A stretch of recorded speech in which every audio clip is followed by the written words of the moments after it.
everyone, and welcome back to day 3 of Inktober. Today's prompt is poison, and I was thinking about this, and I thought about doing poison ivy. I thought about doing other poison plants like the amaryllis or something like that.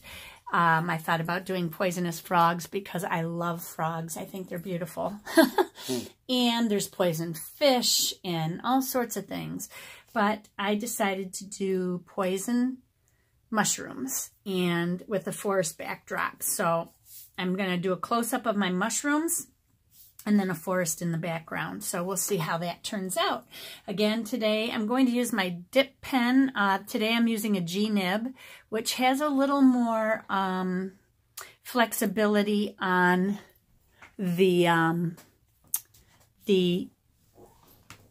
line size. You can see here where the vents are, whatever these are called, I forget. They're split and allows much more flexion.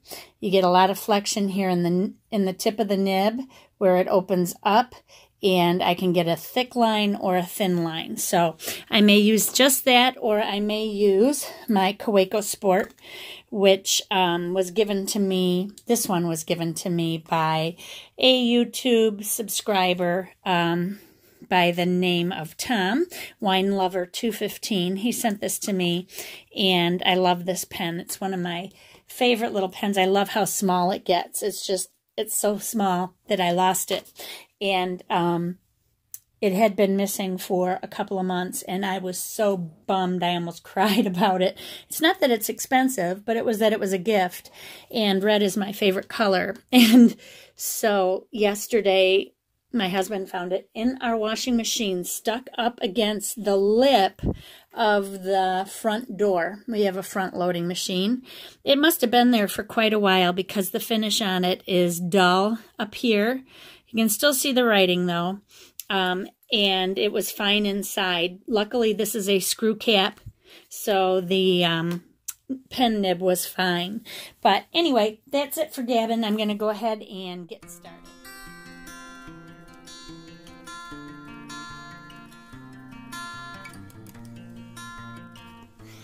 I'm doing a lot more inking today than I had done in the previous 2 days, so it's going to take me a little longer to get the inking done, and then I'll just go over it with a little bit of watercolor after everything's done. I thought about leaving it alone, but these mushrooms are so pretty that I wanted to use color, and I even thought about just doing the mushrooms and doing nothing else in color, but then I thought, no, I love color, so I added it, but there will be a lot of pen work involved.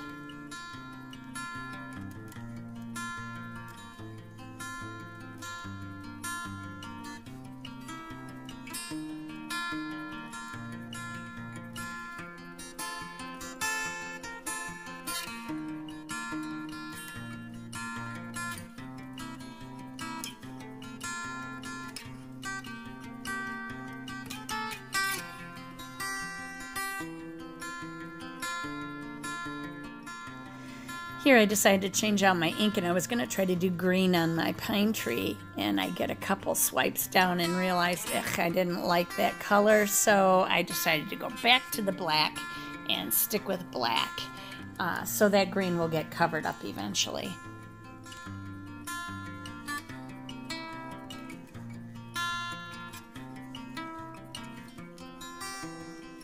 I didn't realize how much I've been missing this ink sketching. I didn't do a lot of it this summer. When I do urban sketching and that kind of thing, that's when I would do my ink sketching, and wasn't really getting real elaborate with it before because I always had a limited time that I could be out with my back issues and that kind of thing. I'd just tire out too quickly and I'd have to get home to take a break. But with this, it was time consuming. It probably took me about 2 hours, so that's part of the reason my video is going up so late. I had to take a break in between, and I've been having dealing with a lot of legal issues and stuff. Some of you are familiar with it, but you have no idea where it went. It got so much bigger than what I expected. So it's a long story, and when it's over, I will tell you all about it, but I don't think I should be talking about it on the internet anyway. I'm really enjoying this process, the putting in the forest floor. It looked so vacant. I needed to put more in, so I just started filling up space with plants and sticks and all sorts of stuff. And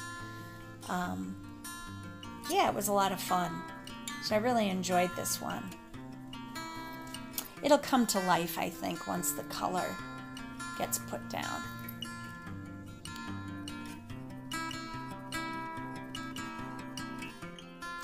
And I am enjoying using this Zebra Comic G nib that I have in my Tachikawa pen holder, nib holder.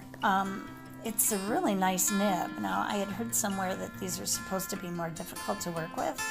I find it very easy to work with. I don't know, I guess maybe because I'm used to working with fountain pens. I'm not sure. Although fountain pen nibs are somewhat different than all these specialty nibs that you get in dip pens. So I don't know, but I really enjoyed it. And as you can see by those grasses, I was pressing and flipping up with my hand. And some of those grasses, they started out dark, and then the nib opened and split into two and then came back together. So I had this hollowed out piece of looking grass. It was really, really cool looking. Now here I'm using my Daniel Smith colors as usual, and I'm putting my first layer of red down.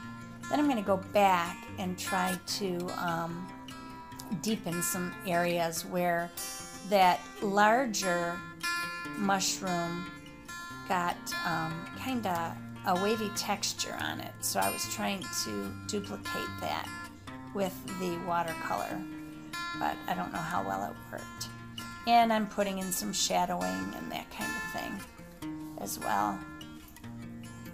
I think it livens it up, even though they were white